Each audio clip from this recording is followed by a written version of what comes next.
Viena no šīm brīnišķīgajām celtnēm, ko būvējis Krišjāns Ķergals, atrodas man aiz muguras. Mūsdienās mēs to pazīstam kā Latvijas Mākslas akadēmiju.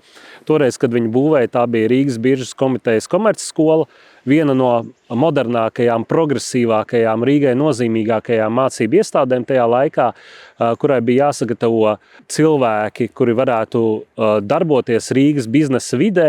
Rīga tolaik bija viena no Krievijas impērijas lielākajām rūpniecības un tirdzniecības pilsētām. Rīga bija lielākā Krievijas impērijas eksporta osta, ka šeit ekonomiskā dzīve kūsāja un vajadzēja arī ēku, kur sagatavot profesionāļus tirdzniecības jomai un dažādām citām ar saimniecisko darbību saistītām nozarēm.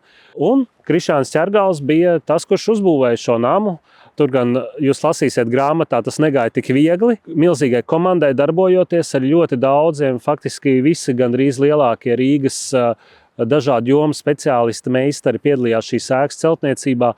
Un rezultātā mēs redzam ļoti skaistu ēku, kurai starp citu arī ir tāds nedaudz senlaicīgs vai ne tāds veidols. Un tas ir apzināti veidots ar to domu, ka Rīgas Biržas komiteja gribēja parādīt šo vēsturisko pēstniecību, ka Rīga ir Hanzas pilsēta un šīs tirdzniecības un ekonomiskās darbības saknes un vēsture ir ļoti sena un pamatīga Rīgā. Tā ka jā, lasiet šo grāmatu un uzzināsiet daudz ko jaunu gan par pašu Krišjānu Ķergalu, gan par Rīgu un Rīgas būvniecību.